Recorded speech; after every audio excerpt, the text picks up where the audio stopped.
మెరుపుల నరసింహస్వామి స్వయంభుగా వెలసిన గుడి ఇదే. భక్తుల పాలిట కొంగు బంగారం. ఉమ్మడి ఆదిలాబాద్ జిల్లాలో ఎన్నో ప్రాచీనమైన మహామహిమాన్వితమైన దేవాలయాలు ఉన్నాయి. అందులో దేని ప్రత్యేకత దానిదే. ప్రతి ఏటా ఈ ఆలయాల్లో పలు ఉత్సవాలు, వేడుకలు అంగరంగ వైభవంగా కొనసాగుతాయి.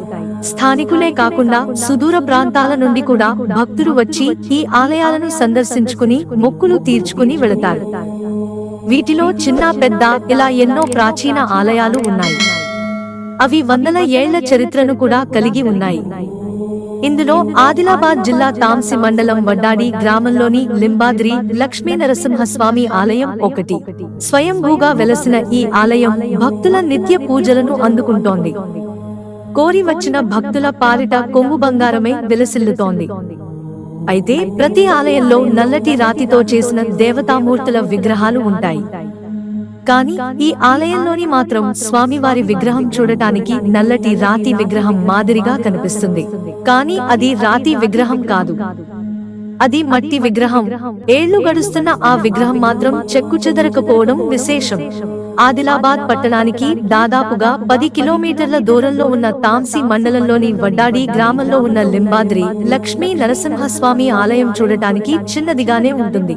కానీ ఈ ఆలయం మాత్రం వందల సంవత్సరాల చరిత్రను కలిగి ఉంది. ఇది స్వయంభూగా వెలసిన ఆలయమని గ్రామస్తులు చెబుతారు. ఈ ఆలయ చరిత్రను గురించి కూడా స్థానికులు కథలుగా చెబుతారు. 400 ఏళ్ల క్రితం ఈ ఆలయం వెలసిందని చెబుతారు.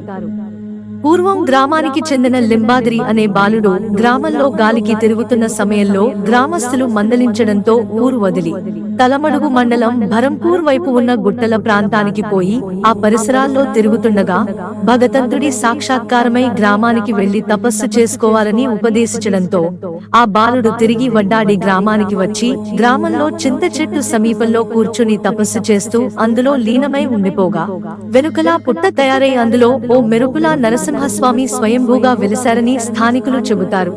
ఈ లింబాద్రి లక్ష్మీనరసింహస్వామి ఆలయంలో ప్రతి ఏటా శివరాత్రికి జాతర మహోత్సవాన్ని నిర్వహిస్తారు. మిగతా సమయాల్లోనూ తమిళనాడు, కర్ణాటక తదితర సుదూర ప్రాంతాల నుండి భక్తులు వచ్చి మొక్కులు చెల్లించుకుంటారు.